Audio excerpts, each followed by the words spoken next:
जय जय शङ्कर हर हर शङ्कर जय जय शङ्कर हर हर शङ्कर जय जय शङ्कर हर हर शङ्कर जय जय शङ्कर. குரு தெய்வத்தின் குரல் 6ஆம் பாகம். உபதேசகராகிய தேசிகர் திஷ் பெயர் சொல்லாகவும் வினை சொல்லாகவும். இடத்திலும் வழி திசைகள் இருக்கின்றன, மனித வாழ்க்கையிலும் வழி திசைகள் இருக்கின்றன என்று பார்த்து கொண்டிருந்தோம். திஷ் என்பதிலிருந்து திசை, திக்கு என்ற வார்த்தைகள் உண்டாவதாக சொன்னேன். திஷ் என்று பெயர் சொல்லும் இருக்கிறது, வினை சொல்லும் இருக்கிறது.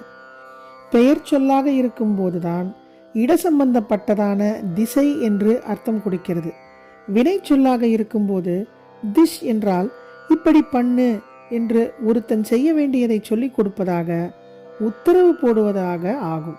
சுருக்கமாக சொன்னால் வழி சொல்வது, வழிகாட்டுவது என்கிறோமே, அதை குறிக்கும். பெரியவா சிரித்து கொண்டபடியே, மறுபடியும் வழிக்கு வந்து விட்டோம். இப்படி பண்ணு என்று வழிகாட்டுவதை டைரக்ட் பண்ணுவது என்கிறோம். ஒரு மருந்தானால் கூட அதை எப்போது, எப்படி, எவ்வளவு சாப்பிட வேண்டும் என்று பாட்டில் மேல் ஒட்டியிருக்கும் குறிப்புக்கு டைரக்ஷன் என்று பெயர் கொடுத்திருக்கிறது. டைரக்ஷன் என்றாலே திசை என்றும் அர்த்தம் இருக்கிறது. நார்தர்ன் டைரக்ஷன், சதர்ன் டைரக்ஷன் என்றெல்லாம் திசைகளை சொல்கிறோம். லோகம் பூரா ஜனசமுதாயம் ஒரே சிந்தனை போக்குள்ளதாக இருக்கிறதென்று காட்டி எல்லோரையும் ஒரு குடும்பமாக ஒட்டி வைக்க இந்த மாதிரி வார்த்தை ஒற்றுமைகளே போதும். நாம் திஷ் என்பதற்கு சொல்லும் அதே 2 அர்த்தங்களையே அவர்களும் டைரக்ஷன் என்பதற்கு சொல்கிறார்கள். இதற்கு அடிப்படையாக வாழ்க்கையை ஒரு யாத்திரையாக, பயணமாக பார்க்கும் ஒரே சிந்தனை போக்கு தெரிகிறது. தேசம், உபதேசம். இடமாக உள்ள திசை வைத்தே தேசம் என்ற வார்த்தை உண்டாயிருக்கிறது. தேசம் என்பது 4 திசைகளும் வரையறுக்கப்பட்ட இடப்பரப்பு தானே. பிரதேசம் என்பதும் இதே போல உண்டான வார்த்தை.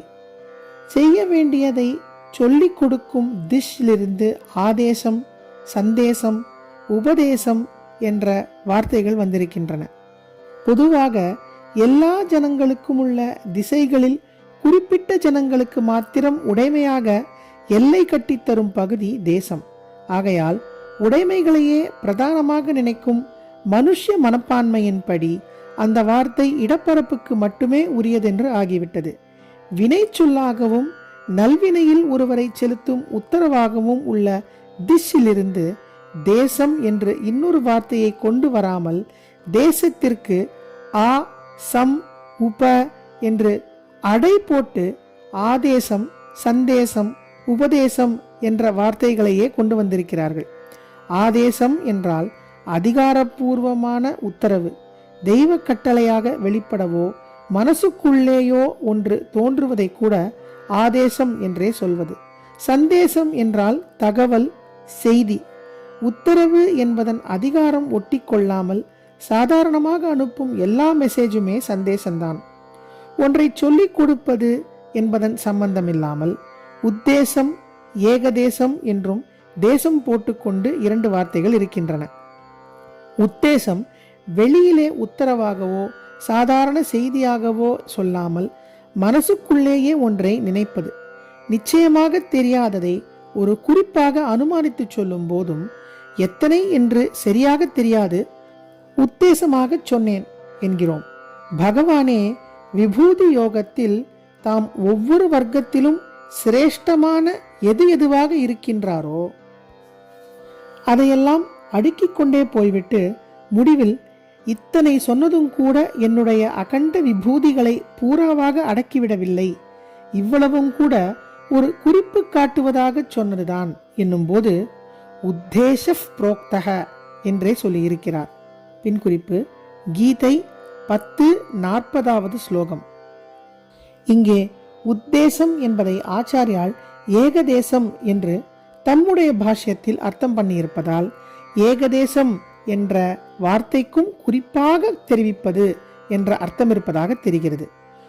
முழுசான ஒன்றில் ஒரு பங்காக இருப்பதை ஏகதேசம் என்பது.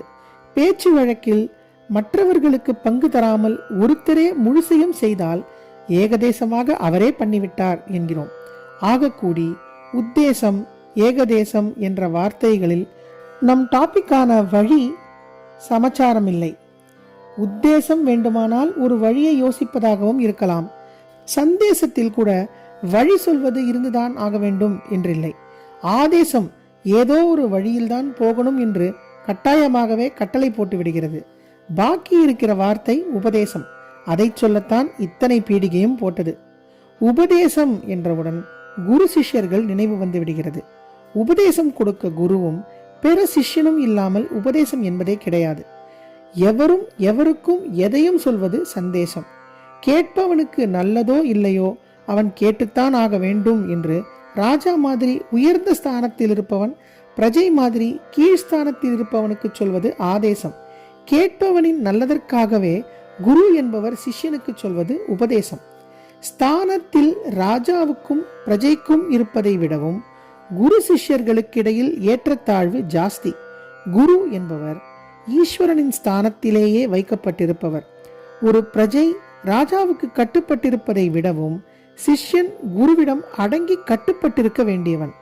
ஆனாலும் ஆதேசம் என்பதன் கண்டிப்பு இல்லாமல் குரு செய்வதற்கு உபதேசம் என்று மாதுரியத்தை பிரேமையை, மதுரம் மதுரம் என்றால் தேனும் சர்க்கரையும் தானா மதுரம்? எல்லாவற்றையும் விட மதுரம் பிரேமைதான். அப்படிப்பட்ட பிரேமையை தெரிவிப்பதாக பெயர் கொடுத்திருக்கிறது. ஜெய ஜெய சங்கர, ஹரஹர சங்கர, மகாபெரிவா சரணம்.